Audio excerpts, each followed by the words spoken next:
I'd just been discharged after giving birth when my husband made me take the bus home, while he secretly drove the Maybach and treated his entire family to hot pot.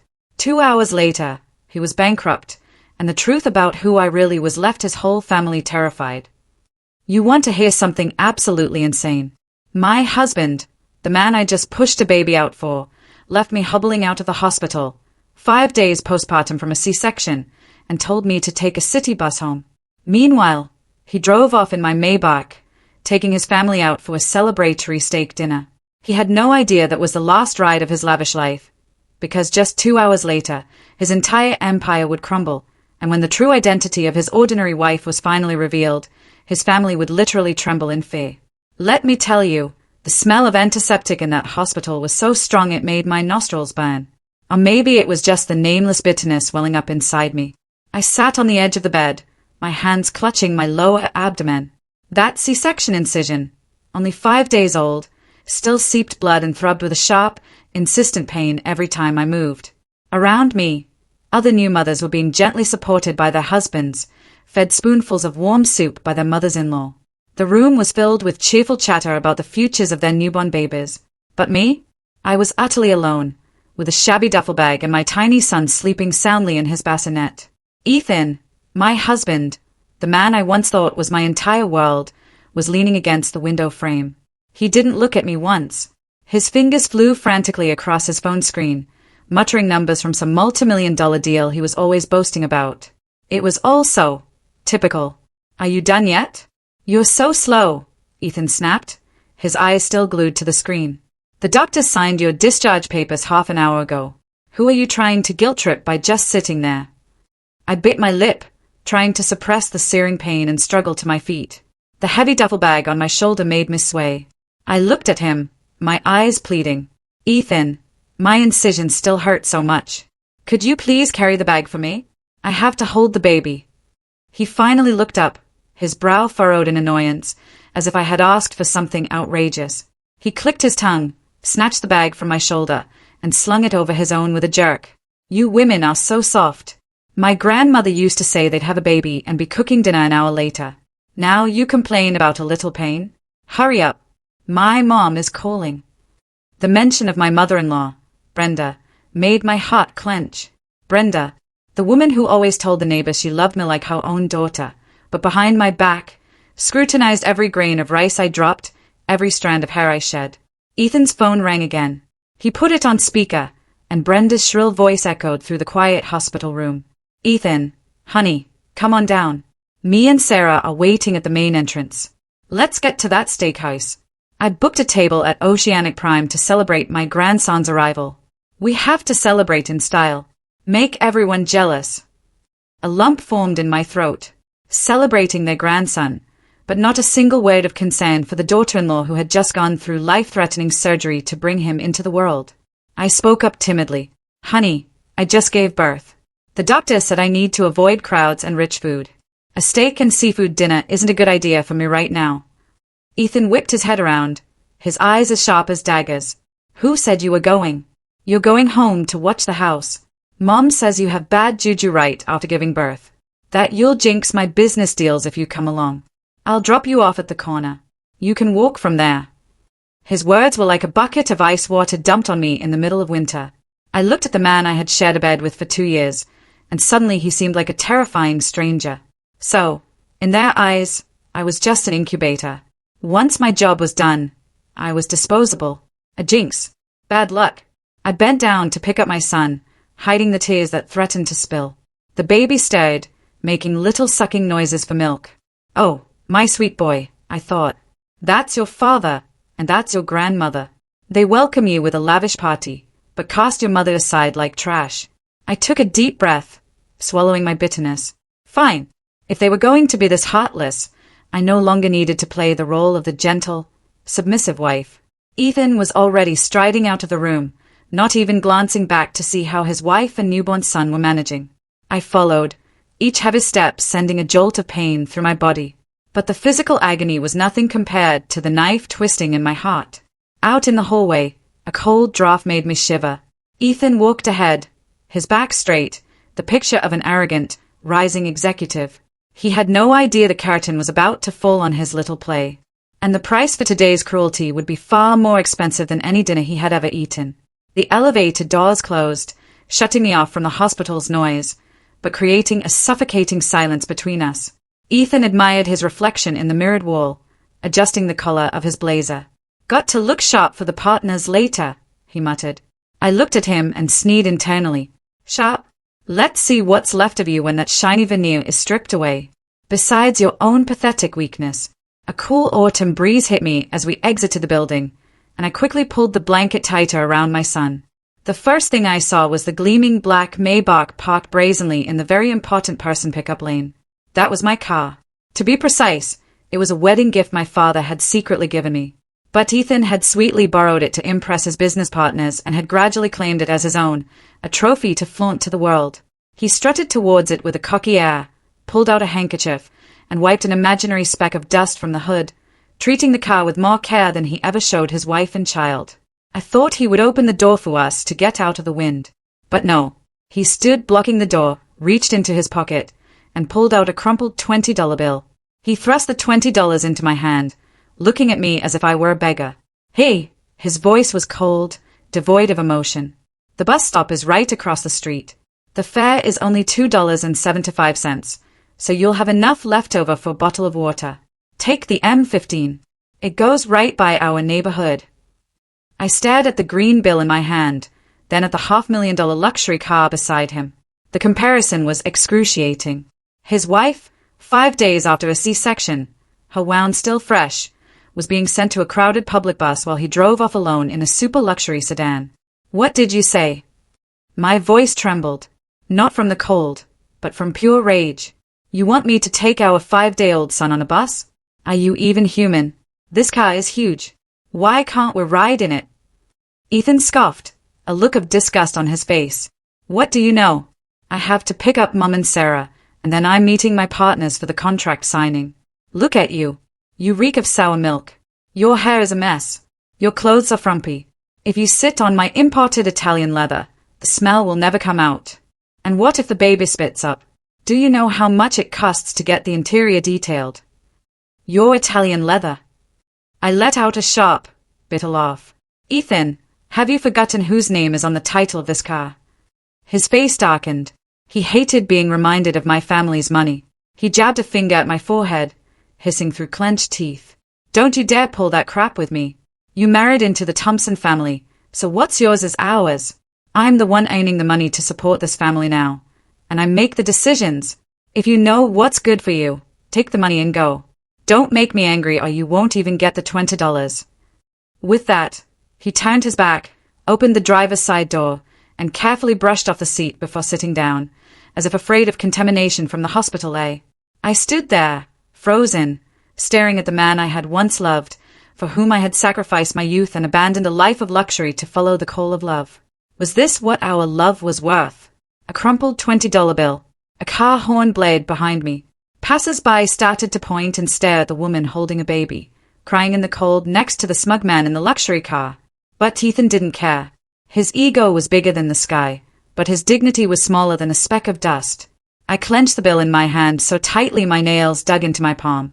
The sting was a welcome distraction. "Fine. You're afraid I'll dirty your car, right? You're afraid the smell of my baby will embarrass you, right? I will remember this day, this Maybach, and that pathetic excuse for an ego you've built. I will take it all back. Every last cent." "I'm going," I said, my voice raw and hoarse. I turned and walked away without looking back. But I knew the best part of the show was yet to begin. In the distance, a taxi pulled up, and 2 familiar figures in gaudy, eye-watering outfits stepped out. "Oh my God, my golden boy. My precious son. Look at this car. It's gorgeous." Brenda's piercing voice cut through the dreary atmosphere. She was wearing a tight, red velvet dress, a string of fake pearls as large as marbles around her neck, and clunky platform heels, tottering towards the Maybach. Following her was Sarah, Ethan's sister, also in a sequined dress that sparkled absurdly in the daylight. Her face caked in enough makeup for a stage performance. They rushed to Ethan's side, one stroking the hood, the other caressing the side mirror, cooing as if they'd struck gold. Brenda's eyes crinkled into a smile as she slapped Ethan's shoulder. That's my son. A real CEO. This is the kind of car you deserve. Now, who in this city would dare look down on our family? Ethan leaned against the car, grinning smugly. The meek expression he had worn while talking to me was gone, replaced by an air of arrogant superiority. I stood a short distance away, huddled with my son under a large oak tree to shield him from the wind, watching their family reunion with a heart as cold as ice. They walked right past me, as if I were invisible. A piece of trash on the sidewalk not worth a second glance. Sarah was the first to spot me. She shot me a sideways glance and curled her lip. Oh, look. Still haven't caught a bus, sister-in-law? Looking that shabby. Even a taxi wouldn't stop for you. Probably think you're bad luck. Better start walking to the bus stop. A little exercise will help your uterus shrink. She covered her mouth and let out a shrill, cruel laugh. Brenda finally turned to me. Her gaze held no trace of sympathy, only coldness and scrutiny. Hey, when you get home, use the back door, you hear me? Don't bring your bad luck in through the front. And make sure you clean the kitchen as soon as you get there. The place has been a mess since you've been in the hospital. Sarah and I have had to eat out every night. Do you know how much of Ethan's money that costs? Useless woman. Just lie around all day after popping out a kid. I looked at her red velvet dress, at the way she lovingly touched her son's arm, and then down at her own newborn grandson, whom she hadn't even glanced at. The blood in my veins boiled, but my mind told me to be patient. Now was not the time. Mom, the baby is so little. The bus is crowded. He could get sick. I tried, making one last appeal to their conscience. But Ethan cut me off. He opened the rear door and respectfully ushered Brenda in as if she were a queen. Get in, Mom. Ignore her. She's used to her silver spoon life. A few bus rides will teach her about the real world. Maybe motivate her to work harder. Let's go eat. I booked the VIP room. The car door slammed shut. The quiet purr of the $500,000 engine started. The car began to move. And then, as if to mock me, a tire rolled through a puddle, splashing dirty water all over my pants and old canvas shoes. Through the window, I caught a glimpse of Sarah's triumphant smirk and Brenda's satisfied nod. The black car's silhouette faded into the bustling city traffic, leaving me alone with the wind, the dust, and a profound, soul-crushing humiliation. Only then did the tears finally stream down my face, hot against my cold cheeks. I wasn't crying for the car. I was crying for my son, and for my own blindness. For 2 years, I had left behind my privileged life to chase what I thought was the sincere love of a poor but ambitious man. But I saw no ambition now, only greed, pettiness, and cruelty. I wiped my tears away with the back of my hand. My expression changed. The submissive weakness was gone. My patience had reached its absolute limit. I pulled my old, simple phone from my bag, my hand trembling as I dialed a familiar number, a number I hadn't dared to call in 2 years. A deep, authoritative, and worried voice answered on the other end. Hello, who is this? I took a deep breath. My voice choked, but firm. Dad, I was wrong. Please come get your grandson. I can't stay in this hell for another second. The M15 bus screeched to a halt, exhaling a cloud of black exhaust. The doors hissed open, and a crowd of people surged forward like a broken dam. I clutched my son tightly to my chest, using my own frail body as a shield, trying to navigate through the forest of shoulders and arms to find a place to stand. The bus was packed. The sour stench of sweat, gasoline, and damp clothing mingled into a thick, nauseating air that aggravated my asthma.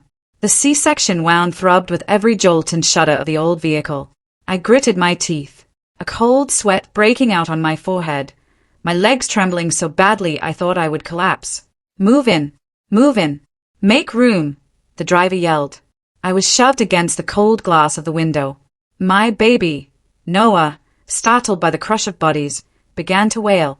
His tiny cries were lost in the cacophony of the city, but they pierced my heart like a needle. Hey, someone give that young lady with the baby a seat. An elderly woman with snow-white hair called out from nearby. She's going to fall over. The woman then shakily stood up and waved me over. Hey, Day, you take my seat. You look pale as a ghost.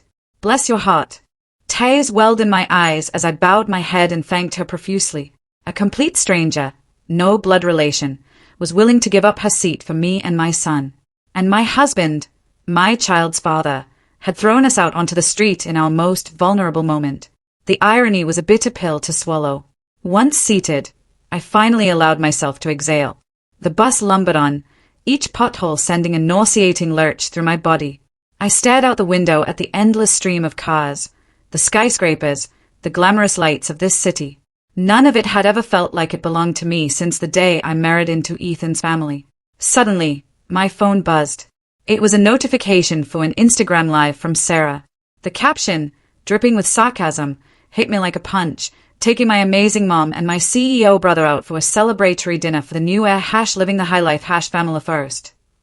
As if possessed, I tapped to watch. On the tiny screen, the opulent interior of the steakhouse appeared in sharp detail. The table was laden with plates of Wagyu beef, its marbling perfect, bright red lobsters, and towers of fresh greens. Steam rose from the table, a picture of warmth and comfort, a stark contrast to the cold, rattling bus. Just then, Brenda grabbed a microphone. Apparently, the restaurant had private room karaoke. Her face was flushed with wine as she belted out, "My son is paying for everything tonight. Eat up, everyone. Our family is in a different league now." Ethan sat beside her, swirling a glass of red wine. His face tilted towards the ceiling in a smug grin as he addressed Sarah's phone. "Hey everyone, so happy tonight. My wife. Oh, she's tired, so she's resting at home. Only the most important people are here tonight." The most important people. His wife and newborn son were struggling on a public bus. But his ego was the most important guest at his table. Just then, the bus stopped at a red light. I glanced numbly at the lane beside us, and my heart skipped a beat. Right next to my grimy bus, through a tinted window, I recognized it immediately. My Maybach. But Ethan wasn't driving. A valet from the restaurant was parking it in the lot.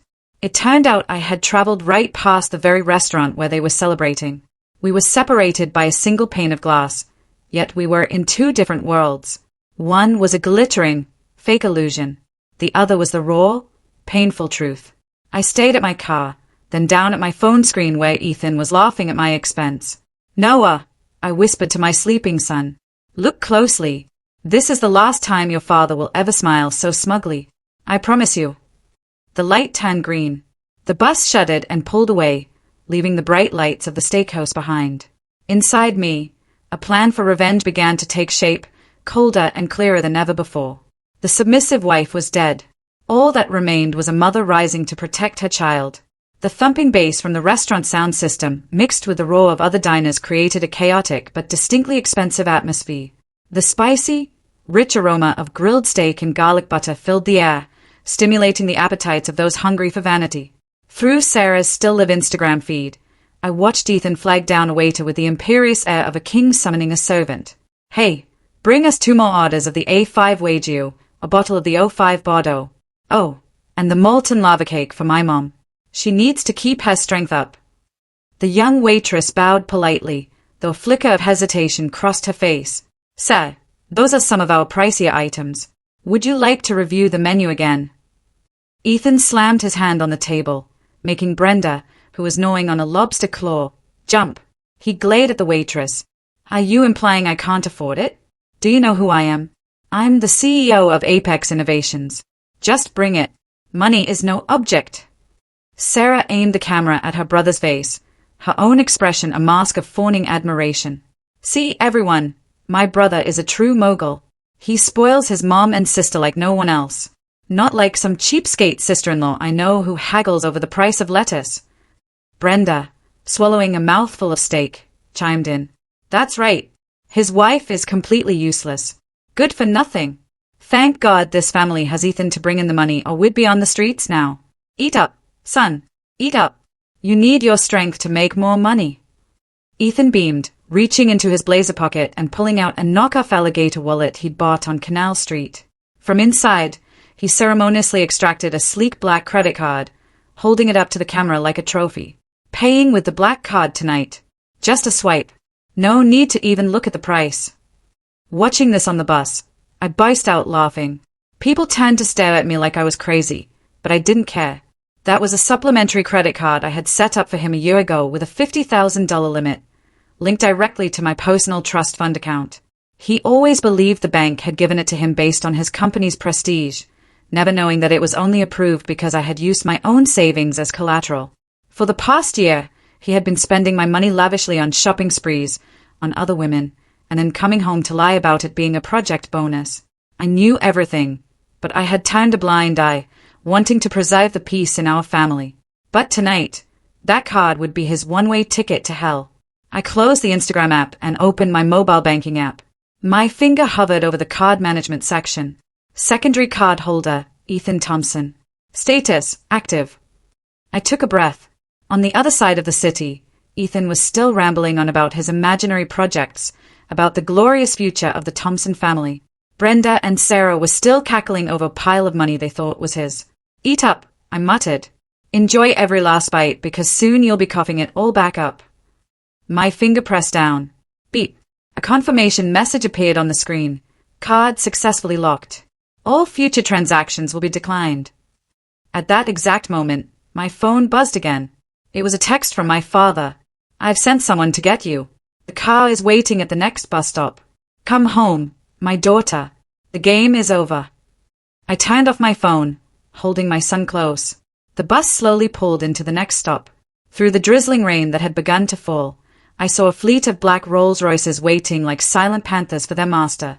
My father's longtime head of staff, David, a kind man with silver hair, stood holding a large black umbrella, his eyes anxiously scanning the crowd. The curtain had fallen.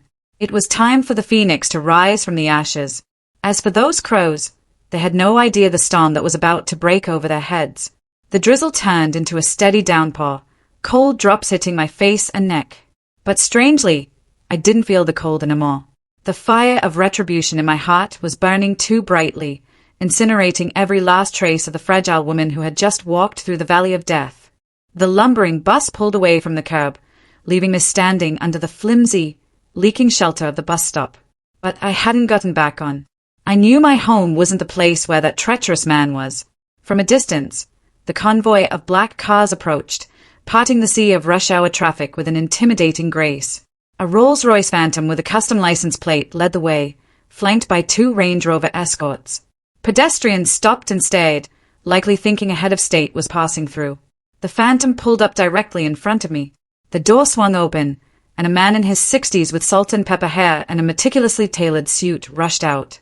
David, the man who had practically raised me, hurried from the passenger seat, holding a large black umbrella to shield me and my son. Miss Olivia.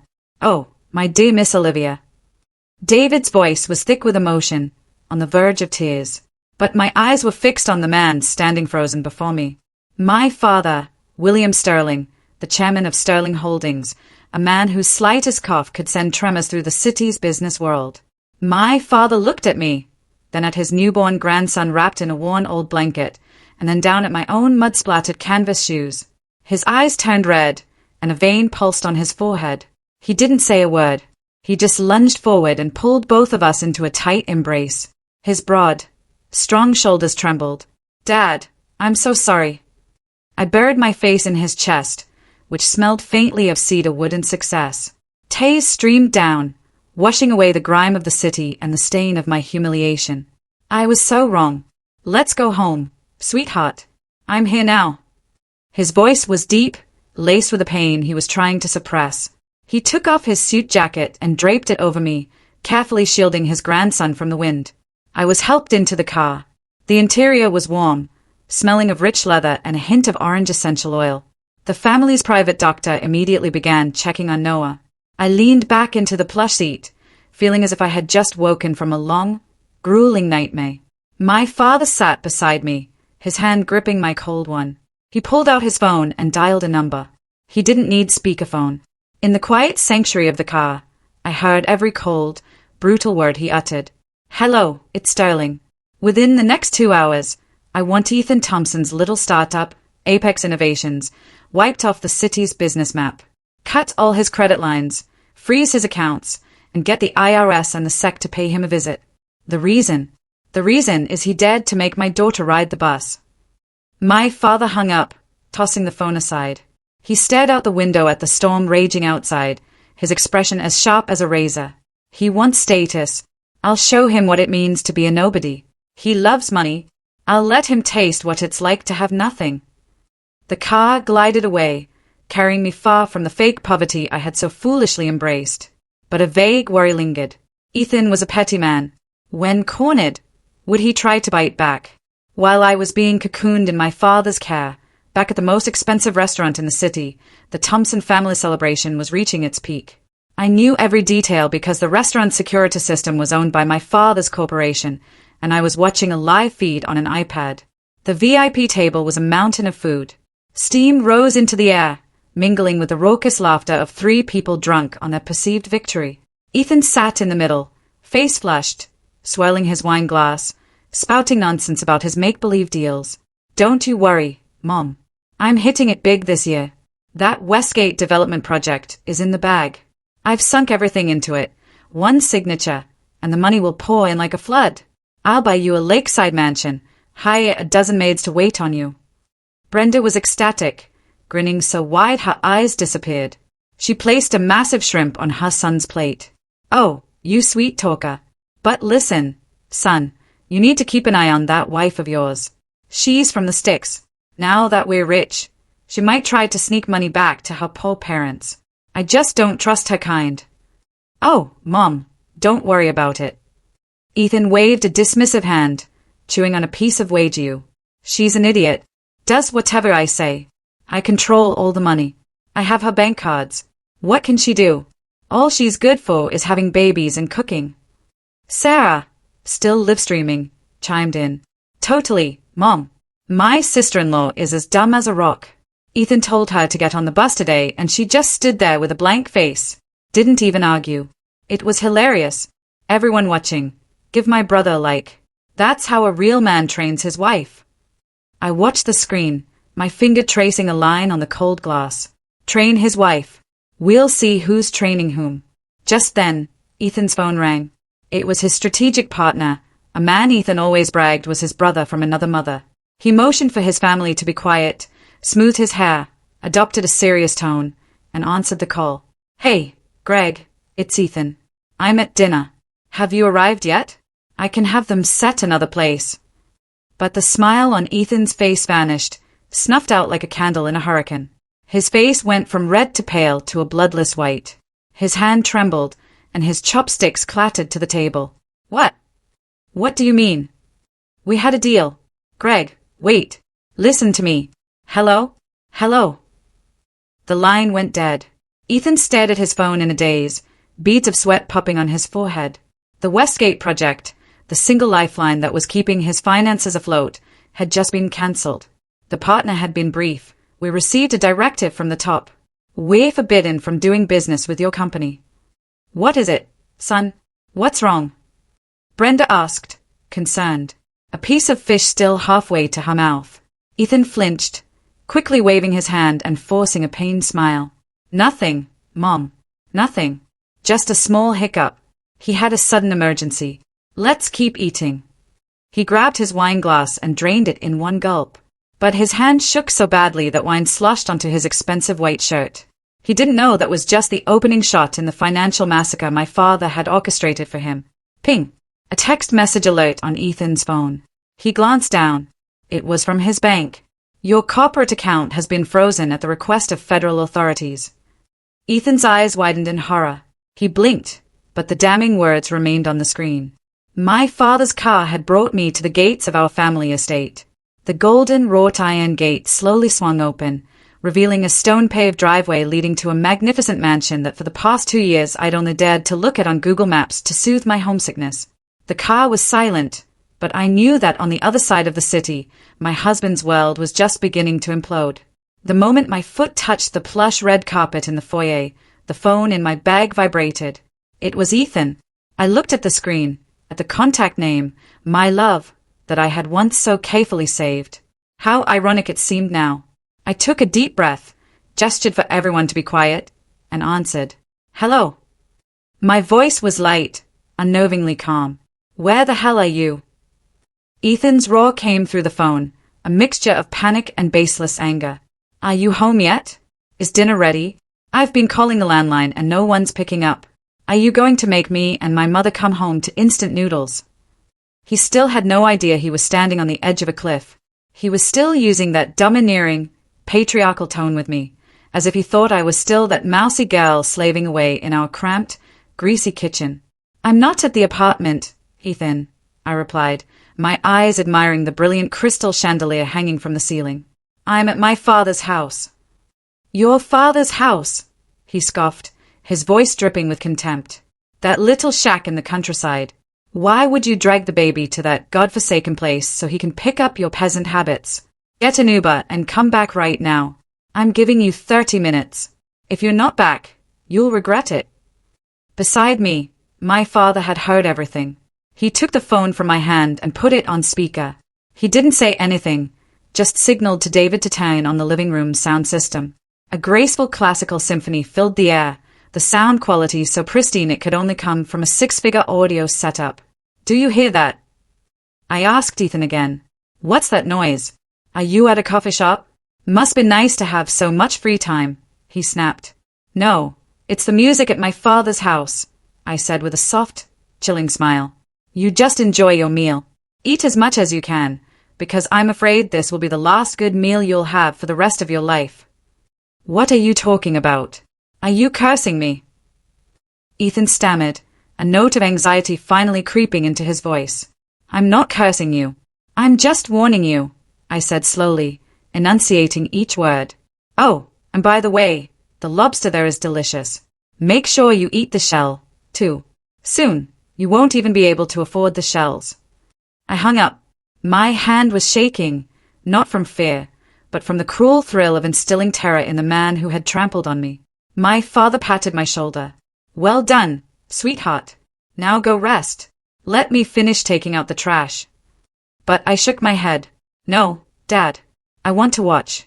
I want to see him squirm in the mud pit he dug for himself.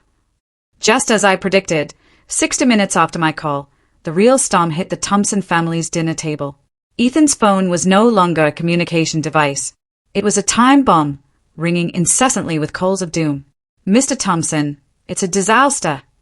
His head accountant's frantic voice shrieked through the speakerphone, which Ethan, in his panic, had forgotten to turn off. The IRS is raiding the office. They are seizing all our files, our computers. They are saying the company is guilty of tax evasion, fraud, and money laundering. You need to get here right now. What? Ethan dropped his phone into a bowl of dipping sauce. He scrambled to pick it up, wiping it on his pants, his face ashen. What are you talking about? Who's laundering money? Who's evading taxes? Before he could process it, another call came in. It was the branch manager of his bank, the same man who had invited him to play golf just yesterday. Ethan, I'm calling to inform you that the loan on your condo and your Maybach is now in default. The bank has received information that the collateral is legally compromised. We are proceeding with immediate repossession of the assets. You need to prepare to hand over the car and the property. Ethan's ears were ringing. His vision swam. He collapsed back into his chair, his legs turning to jelly. The premium wagyu in his bowl now looked like a pile of rocks pressing down on his chest. Brenda, seeing her son's green face and the sweat pouring off him, grew alarmed. Ethan, what's wrong with you? Did you get sick? Did you eat something bad? Mom, Ethan whispered, his voice. It's all gone. Everything is gone. What's gone? Did you lose your wallet? Brenda started patting her son's pockets. The company, the condo, the car, it's all gone and we're ruined. Ethan wailed, a gut-wrenching sound that drew the attention of the entire restaurant. People began to point and whisper. The looks of admiration from earlier had turned into morbid curiosity. Sarah, terrified, quickly ended her live stream, her face pale. Are you kidding, Ethan? Don't scare me like that. What do you mean ruined? Then who's going to pay for dinner? Her question was like a knife twisting in Ethan's gut. He fumbled for his wallet where he had a few spare dollars and his wife's powerful black card. That was it. The black card. The card with the $50,000 limit. It was like a drowning man grasping at a piece of driftwood. He quickly tried to compose himself. It's fine. It's fine. It must be some mistake. I still have Olivia's card. One swipe and we're done. Just keep eating, Mom.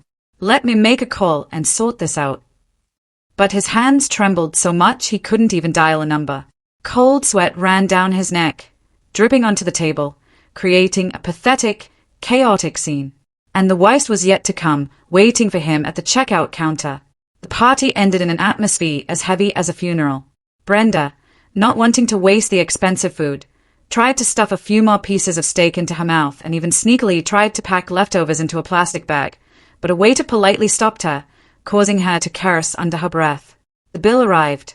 "Sir, your total comes to $1,580.75, said the young waiter. The same one Ethan had belittled earlier. He wore a professional smile, but his eyes were cold. Brenda gasped. "What? Over $1,500 for a little dinner? This is highway robbery. I want to see the manager." "It's okay, Mom." Ethan cut her off, trying to salvage his last shred of dignity in front of the gawking crowd. He stood up, adjusted his stained blazer, and pulled out the black card, holding it between two fingers with a practiced, nonchalant air. "Just charge it." The waiter took the card and ran it through the machine. Beep, beep, beep. A red error light flashed. The waiter tried again. The same shrill electronic shriek of failure. "I'm sorry, sir. The transaction has been declined," the waiter said, returning the card. His voice was slightly louder this time, loud enough for the neighboring tables to hear. "Declined? What do you mean declined? Do you even know how to use that thing?" Ethan yelled, his voice cracking with fear. "That card has a $50,000 limit. I could buy this whole restaurant with it." He snatched the card back, wiped it on his shirt, and handed it back. "Try it again. Your machine must be broken." The waiter patiently tried a third time. The same words flashed on the screen in glaring red letters. Transaction declined. A dead silence fell over their section of the restaurant. A few women at the next table started snickering. Well, I thought he was some big shot. Turns out he's just a fake. Can't even pay for dinner." Ethan was drenched in sweat. He pulled out every other card from his wallet. His Visa, his MasterCard, his debit card. He tried them one by one. Beep. Card locked. Beep. Insufficient funds. Beep. Card expired. Every escape route had been cut off. I had locked the black card, and the bank had frozen his accounts. He was now standing in a luxury restaurant with a $1,500 bill and not enough cash in his pocket to pay for it. The restaurant manager, a large, fleshy man, came over. He looked Ethan up and down with unconcealed contempt. "What's the problem here? Planning on a dine and dash? If you don't have the money, you can leave your watch or your phone as collateral and call someone to bring the cash. We don't run a charity here." Trembling, Ethan took off his Swiss watch. It was a cheap replica he'd bought for $50, but he had told his mother it was worth $5,000. He placed it on the counter. "Hey, I'll leave this." The manager picked it up, glanced at it for a second, and tossed it back on the table. "This is a fake. The plating is already peeling. You think this is worth $1,500? Are you kidding me? Security, lock the doors and call the police. We've got a fraud case here." At the mention of the police, Brenda threw herself on the floor and began to wail. "Help! They're trying to kill us. They're calling the cops on an old woman just for having dinner." Ethan stood frozen, his face dark. In a moment of pure desperation, he pulled out his phone, intending to call his brothers to borrow some cash. "The number you have dialed is not in service. This user is currently busy. I don't know you. Stop calling." Everyone had turned their back on him. He was completely alone. Just then, his phone screen lit up. It was a new text message from me. "What's wrong, darling? Card not working. Should I tell my dad to buy the restaurant and comp your meal? Oh, but wait. My dad says he doesn't support freeloaders." Ethan stared at the message, then at the security guards approaching with menacing looks. He knew then that hell had just opened its gates to welcome him. The cacophony in the restaurant seemed to fade into a vacuum, leaving an eerie silence around my husband's family. I sat in the plush comfort of the Rolls-Royce, my eyes glued to the iPad, streaming the restaurant security footage. A strange mix of bitter satisfaction and lingering sadness coursed through me. Ethan stood there, sweat pouring down his face, frantically searching every pocket, his pants, his blazer, even the fake alligator wallet he was once so proud of. His fingers trembled as he pulled out crumpled bills and useless plastic cards. What seems to be the problem, Mr. Thompson? I thought you were covering everything. The manager's voice dripped with sarcasm. He stood with his arms crossed, his gaze sharp, watching the man shrink under the pressure. The burly security guards had formed a human wall around them, blocking any thought of escape. Brenda had stopped her theatrics.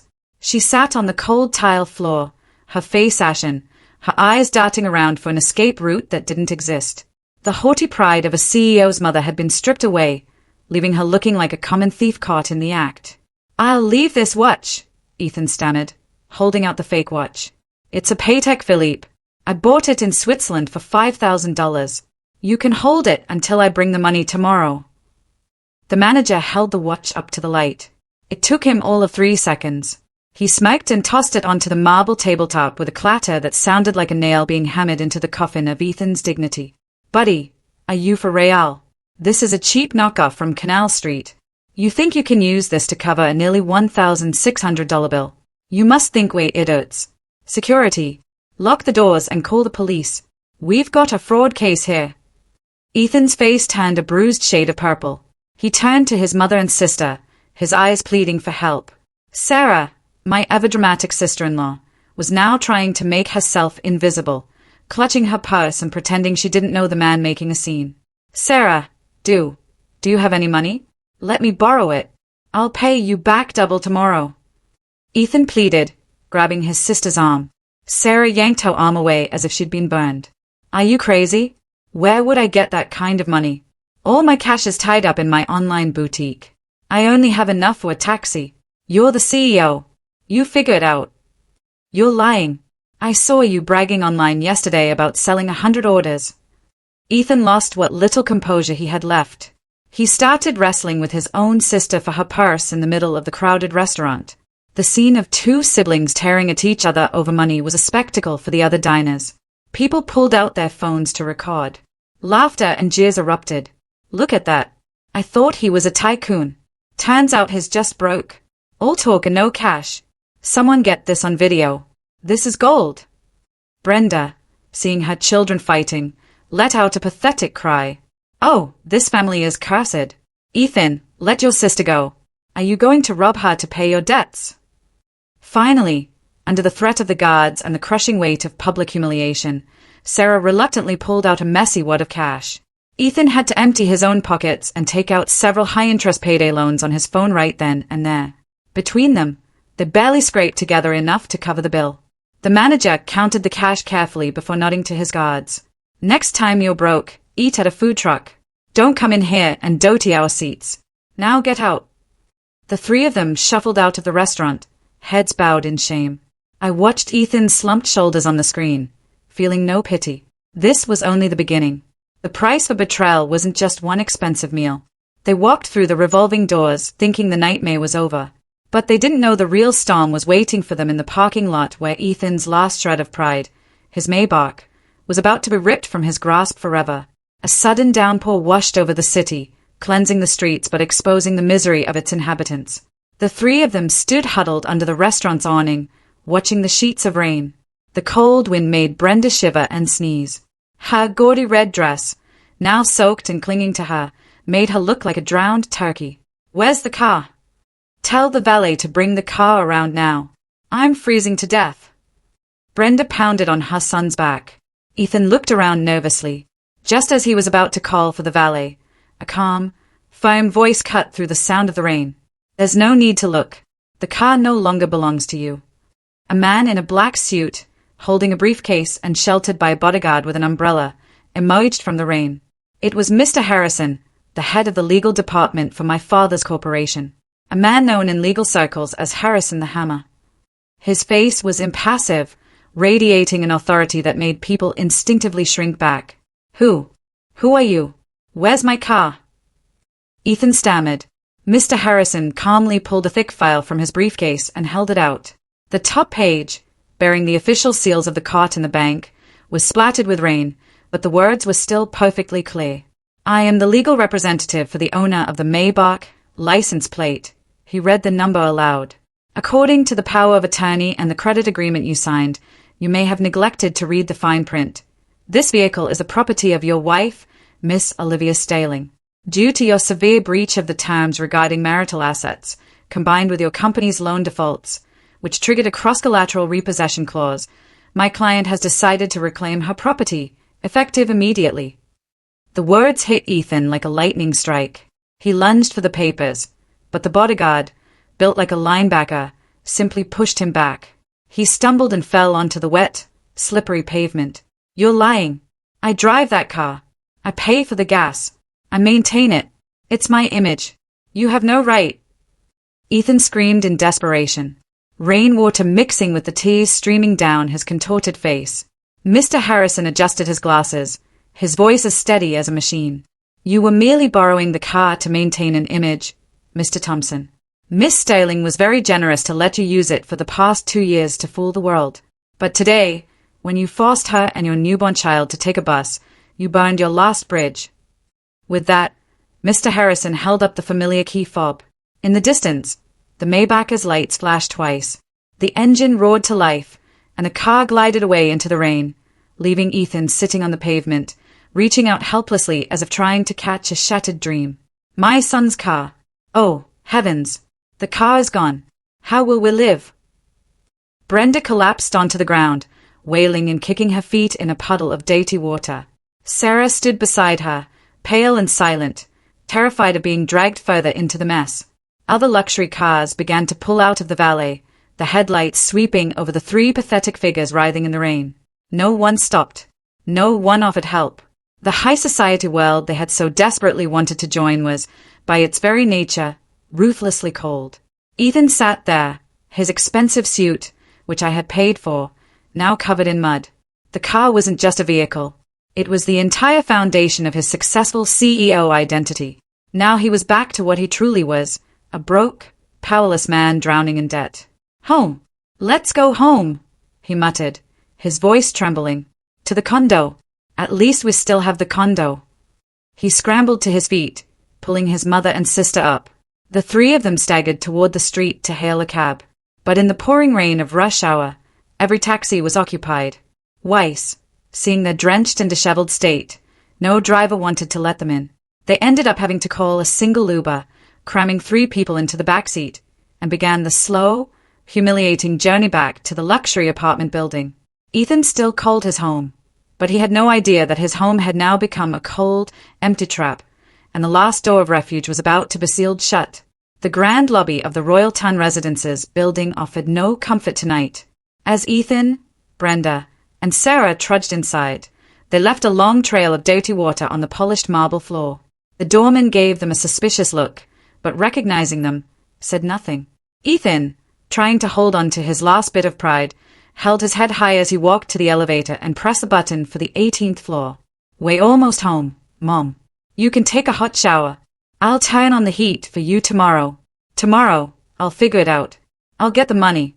I'll get the car back, he said, though his own voice lacked any conviction. Ding. The elevator opened onto the quiet hallway. Ethan rushed to apartment 186, his trembling hands trying to insert the key into the lock, but it wouldn't go in.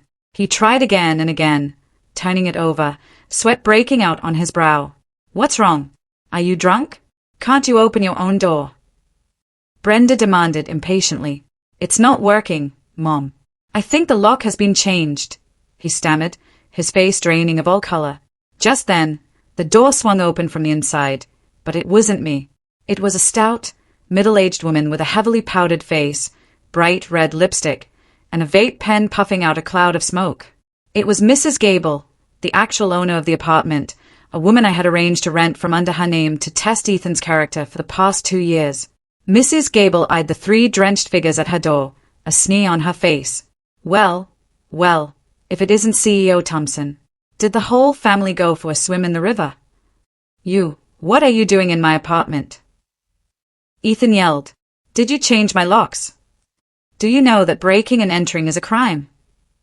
Mrs. Gable laughed, a loud, booming laugh that echoed down the hall. Your apartment. Wake up, Sonny. This is my apartment. I rented it to your wife. She didn't mind on rent and utilities, and she wasn't going to cover for you anymore. So, I came to take my property back. Simple as that. Brenda's eyes widened in shock, and she clutched her chest. What? A rental? You told me you bought it for $5 million. You said the deed was in the safe, Ethan. Ethan stood frozen. His biggest secret, the lie he had maintained for years, was now laid bare. He had lied to his mother, his sister, his entire family, claiming he had bought a luxury condo in the city. In reality, the money I gave him for rent each month had been gambled away or spent on other women, leaving him deep in debt. Now, no need for theatrics, Mrs. Gable said, waving her hand dismissively toward a pile of luggage and boxes stacked messily in the hallway. I've already had all your things moved out. Your clothes, your shoes, even those fake Entrepreneur of the Year plaques of yours. Take them and get out of my sight. I have new tenants coming.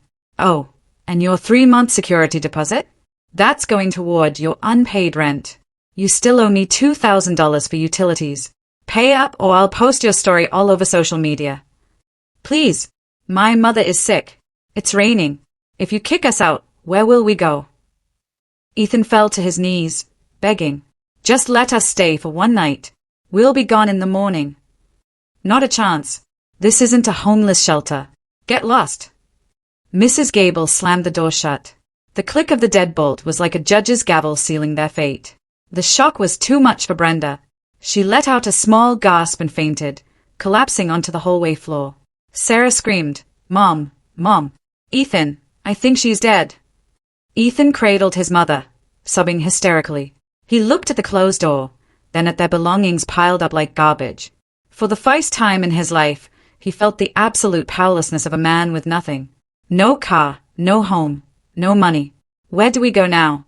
Oh my God, where do we go? Sarah cried, her mascara running in black streaks down her cheeks. Suddenly, Ethan remembered my phone call from earlier.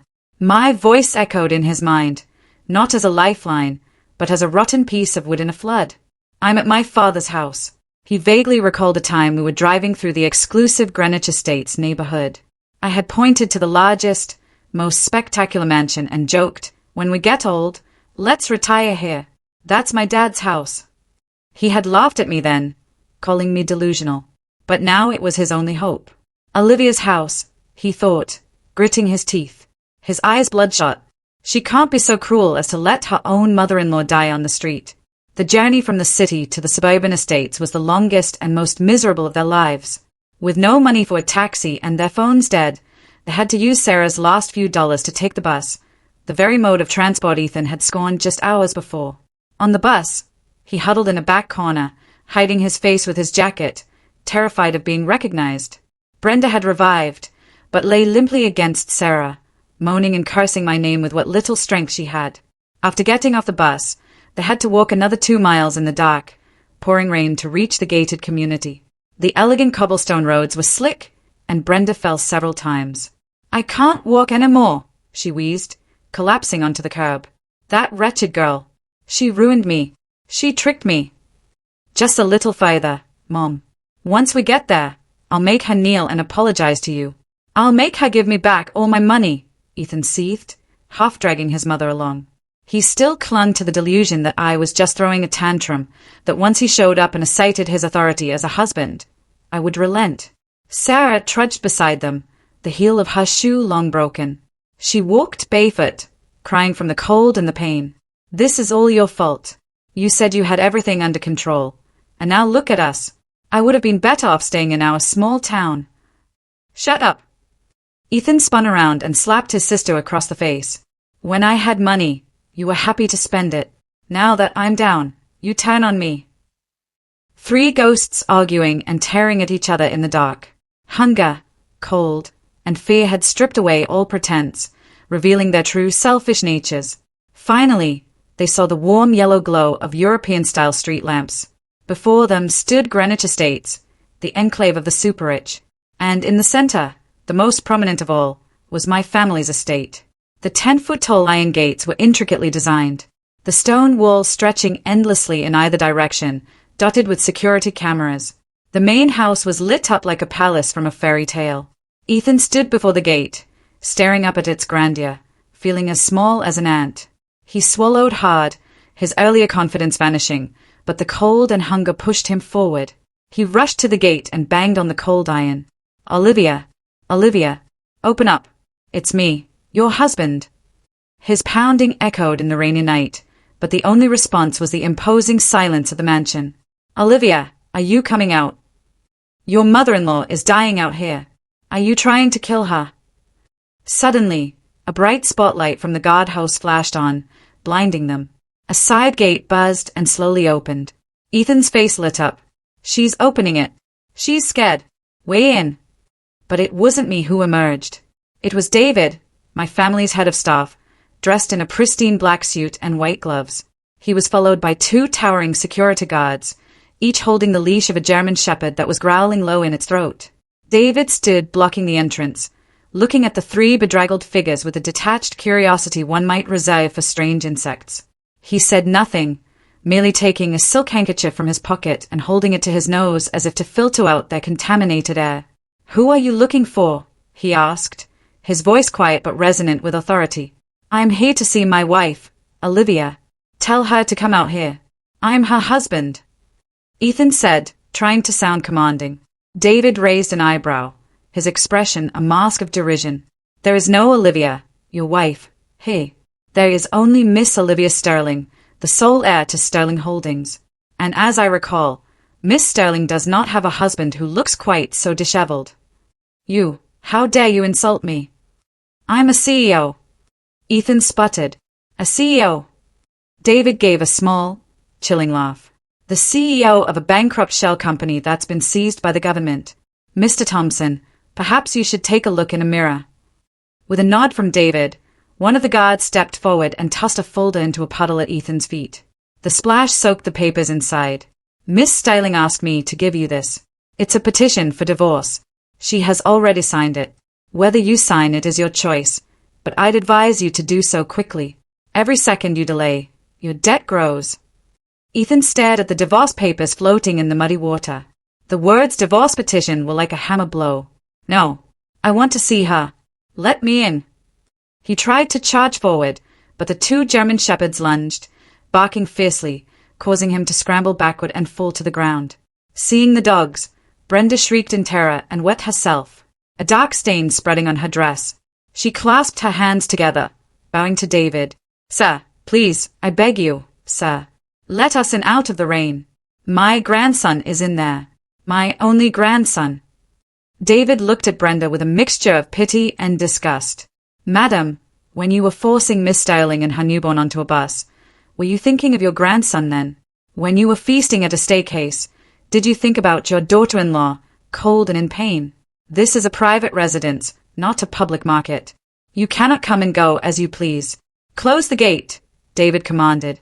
The heavy iron gate began to close, squeezing the warm light from within into a smaller and smaller sliver. But just before it shut completely, a figure appeared on the second-floor balcony. Bathed in the light from the grand foyer, I stood there in a simple white silk dress, holding a sleeping Noah in my arms. I looked down at the 3 pathetic figures below. My eyes met Ethan's. In that moment, time stood still. He saw me, the country bumpkin wife he had despised, now looking elegant, regal, and as untouchable as a queen. He reached a hand out, his lips forming my name, but the sound was swallowed by the final, deafening clang of the iron gate slamming shut, plunging him and his family into darkness and despair. The heavy iron gate clanged shut, severing Ethan's desperate gaze. Yet the image of those 3 drenched, shivering figures remained seared in my mind. I stood on the balcony, the cold wind and rain whipping against me, but it couldn't extinguish the slow-burning fire within. Noah stayed in my arms. His warmth was the only thing tethering me to the present, reminding me not to waver. "Miss Olivia, your father requests that you come inside out of the cold. I will handle things out here." David's voice came through my earpiece. I glanced down and saw him directing the guards to hose down the area where the Thompsons had stood, as if washing away their bad luck. "David, let them into the gatehouse," I said into the comms, my voice so calm it surprised even me. "I want to end this tonight. If I let it drag on, I'm afraid I'll start to feel disgusted with myself all over again." 5 minutes later, I descended the grand staircase into the main drawing room. The opulent space with its crystal chandeliers, Persian rugs, and priceless oil paintings only made the three figures huddled on a leather sofa in the corner seem more pathetic and out of place. Rainwater dripped from their clothes, forming murky puddles on the polished marble floor. As I entered, the click of my heels echoed with an air of command. I was no longer in a frumpy nightgown smelling of sour milk. I wore a pearl-white silk gown, my hair styled in an elegant chignon. Ethan looked up, his eyes wide, his mouth agape. He looked at me as if seeing a complete stranger, a goddess he was never worthy of approaching. "Olivia, is that you?" he stammered. He started to rise to grab my arm out of his old possessive habit, but the cold glare of the two bodyguards standing behind me froze him in place. I sat in the armchair opposite them, crossed my legs, and let my gaze drift over their three haggard faces. "That's a silly question. Who else would I be? Or were you hoping I was one of those young models you keep liking online?" I offered a small, cold smile. Brenda, recovering from her shock, gawked at the lavish room. The greedy glint returned to her eyes, overpowering her fear. So you really are a tycoon's daughter? "Olivia," she asked, her voice syrupy sweet. "I knew it. A woman with your grace and beauty. I always suspected you came from a noble family. My Ethan is so lucky to have married you." I watched her performance with pure contempt. "You forget quickly, Brenda," I cut her off. "Just this afternoon, you were calling me a country bumpkin, a jinx, a freeloader. How did I suddenly become noble?" "Oh, that was just a joke. I was just teasing you, dear. I love you the most." My father's power. It could all be his. "Olivia, you really kept this a secret from me," he said with a forced, intimate smile. "What a test you put me through. But let's let bygones be bygones. We're family now. Your father is my father. Just tell him to unfreeze my accounts and give me back the keys to the Maybach. I have a contract to sign tomorrow, and I can't show up." I stared at him, feeling like I was looking at a monster. Even now, all he could think about was money and his pathetic ego. Not one word about our son. Not one sincere apology. Family. I laughed, the sound echoing coldly. "Ethan Thompson, take a good look at yourself. What gives you the right to call yourself my family? The right of a husband who forces his wife, fresh from a C-section, onto a bus? Or the right of a man who uses his wife's money to cheat on her while pretending to be a self-made mogul?" His face hardened. "Don't you go too far, Olivia. I am your husband. I am the father of your child. You're this wealthy and you let your husband's family suffer like this. Aren't you afraid of what people will say? Aren't you afraid of karma?" Karma.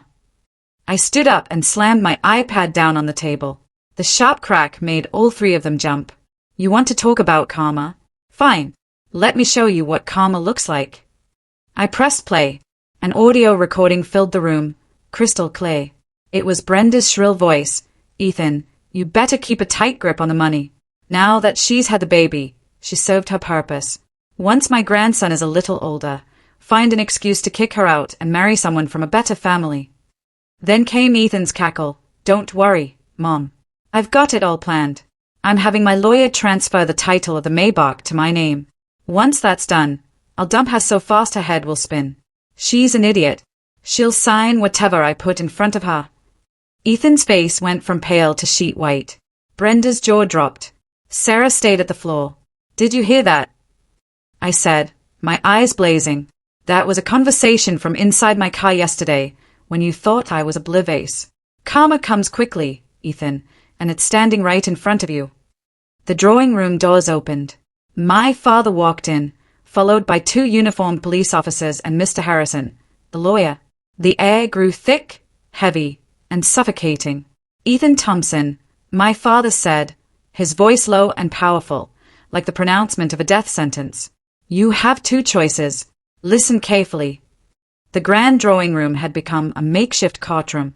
My father sat opposite them, the very picture of a man in complete control. He took a slow sip of tea, letting the silence torture them. The two officers stood stone-faced by the door. "Mr. Sterling, sir," Ethan stammered, trying to stand, but collapsing back onto the sofa. Why are the police here? This is a family matter. We can settle it privately." "Who is your family?" My father shot back, setting his cup down with a sharp clink. I have no son-in-law who is a con artist, a fraud, and a tax evader. Seeing the situation escalating, Brenda resorted to her final tactic, begging. She crawled across the floor and clutched at the hem of my silk dress, her face a mess of tears and snot. Olivia, my child, I'm begging you. Forgive my son. He was foolish. He was led astray by bad friends. Please don't let the father of your child go to jail. I looked down at the woman who used to order me around, who called me useless, now groveling at my feet. I felt nothing but disgust. Get up. You're dating my dress, I said coldly, yanking the fabric from her grasp. When you were coaching your son on how to steal my car, were you thinking of me then? When you called me a used-up incubator, did you think of me as your daughter-in-law?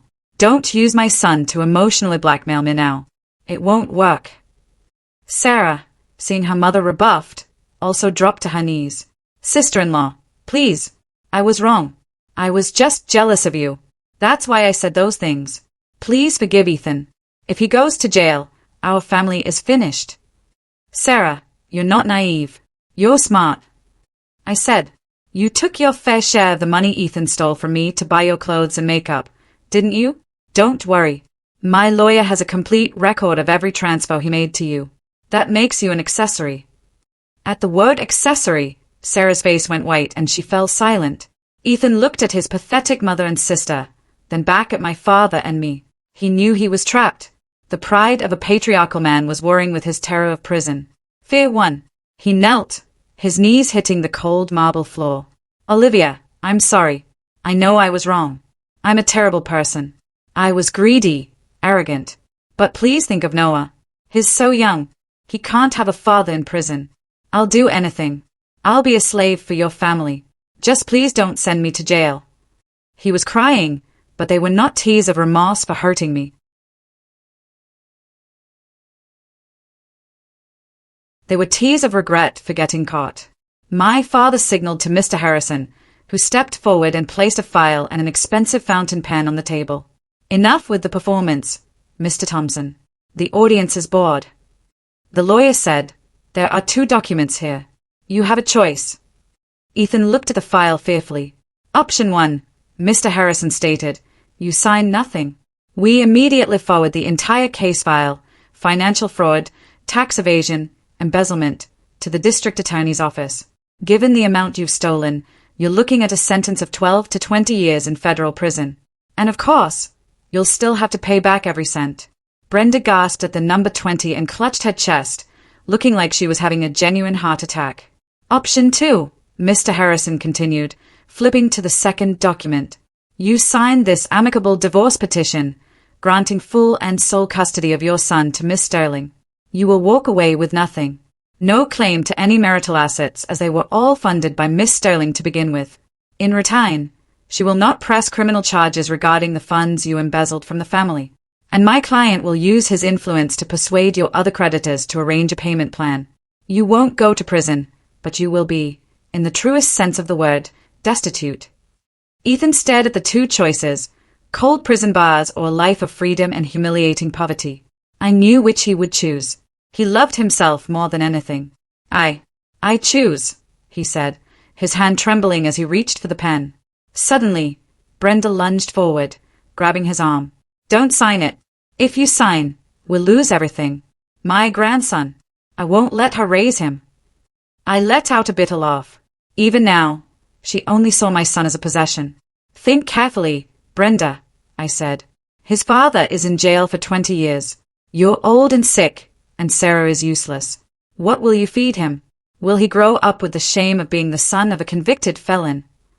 Ethan pushed his mother's hand away. He looked at me one last time, his eyes filled with a mixture of hatred and defeat. I'll sign. The scratch of the pen on paper was the only sound in the room. He signed his name, a shaky, distorted version of the confident signature he used to flaunt. When he was done, he dropped the pen and slumped in his chair like a puppet with its strings cut. The dream was over. Brenda sobbed quietly on the floor. Mr. Harrison collected the documents. The proceedings are complete. You may leave now, David announced, his voice like ice. The 3 of them staggered to their feet and shuffled toward the door like beggars. But just before they left, I stopped them. Wait. Ethan froze, perhaps hoping for one last handout. I walked toward him and tossed my wedding ring onto the floor at his feet. It was a thin, simple gold band that I had paid for myself because he had claimed all his money was tied up in business. Take it, I said. You can probably sell it for bus fare. He looked at the ring, his face flushing with shame. He picked it up, his knuckles white. He looked at me, his eyes filled with the impotent rage of a cornered man. Olivia, you remember this day? You pushed me to this. You'll pay for this. Karma will get you. You're right. Karma doesn't miss anyone, I replied calmly. And this is your karma. You sowed betrayal, and now you reap ruin. Don't threaten me with karma. I have nothing to be ashamed of. You, on the other hand, should worry about how you're going to survive the darkness you've created for yourself. He said nothing more. He turned and pulled his broken family out into the night. The heavy door closed behind them, ending the 2-year nightmare of my marriage. The air in the room instantly felt lighter. My father came and put his arm around my shoulder. It's over, sweetheart. You're free. I leaned against him, and only then did I let myself cry. Not tears of pain, but tears of release. 3 years later, I was no longer the naive girl who believed in love in a cottage. I was now the vice president of Sterling Holdings and the founder of a successful charity for single mothers. My life was full, busy, and centered around Noah, now a bright, happy 3-year-old boy. One crisp autumn afternoon, I picked Noah up from his preschool. As we walked toward the car near Central Park, he dropped his new toy car and it rolled into the street. Noah, stop! I yelled, pulling him back as a beat-up delivery scooter screeched to a halt right next to the toy. The driver was a gaunt, haggard-looking man in a worn-out delivery uniform. He took off his helmet, revealing a tired, prematurely aged face. He picked up the toy, carefully brushed it off, and walked toward us. Here you go, little guy. Be careful next time. That voice, hoarse, tired, but painfully familiar. I looked up, and our eyes met. It was Ethan. 3 years had aged him a decade. His face was lined with hardship, his eyes hollowed out. The arrogant CEO was gone, replaced by a man broken by life. He recognized me, too. His hand holding the toy trembled. He looked at me, at my expensive clothes, at the posh parked nearby. And finally, his gaze rested on Noah, the healthy, well-dressed, happy son he had cast aside. Olivia, he whispered, his lips barely moving. Thank you, mister, Noah said politely, taking the toy with both hands. Are you okay? Your hand is shaking. The innocent question was like a knife in Ethan's heart. He quickly hid his calloused, dirty hands behind his back, as if afraid to contaminate the beautiful child before him. I'm fine, he choked out. He wanted to say more, to say, I'm your father. But the words wouldn't come. He looked at his own ragged appearance and knew he had lost all right to do so. I pulled Noah back a step and gave Ethan a polite, distant nod, the kind one gives a stranger. Thank you for getting that for him, I said, my voice gentle but firm. Noah, say bye-bye. He turned and walked away. I could feel his gaze on my back, a look of unbearable regret and loss. Olivia. A faint, broken whisper followed us, but I didn't turn around. What could tears do now? They couldn't erase the past. But as I settled into my car, I glanced in the rear-view mirror. Ethan was still standing there, his face buried in his hands, sobbing like a lost child in the middle of the bustling city. The sight stirred a strange, detached pity in me. Not love, not hate, just a sorrow for a man who had single-handedly destroyed his own life. Later that week, I had my assistant look into his situation. Brenda was bedridden after a stroke. Sarah had disappeared. Ethan was working around the clock on his scooter to pay for his mother's care, living in a squalid room in a rough part of town. He was paying his price. I took a bundle of cash from my safe. It wasn't much to me, but it would be a lifeline for him. I had David arrange for an anonymous donation to be made through a charity, citing aid for the sick and elderly. No name, no trace back to me. Miss, after all they did, David began, concerned. This isn't for them, David, I said with a small, peaceful smile. It's for me. It's to let go of the last bit of anger, and it's for Noah's karma. The greatest punishment isn't to crush someone completely, but to let them live with their conscience. A few days later, My assistant reported that Ethan had received the money. He had fallen to his knees and wept, then used it to get his mother better medical care and buy a more reliable scooter. He simply worked day in and day out. Perhaps he guessed where the help came from, but he never tried to contact me. He understood that living a better, quieter life was the only apology he could offer. The storms had passed. My sky and my sun were now full of sunshine. What do you think? Did I take things too far, or did Ethan and his family get exactly what they deserved? I'd love to hear your thoughts in the comments below.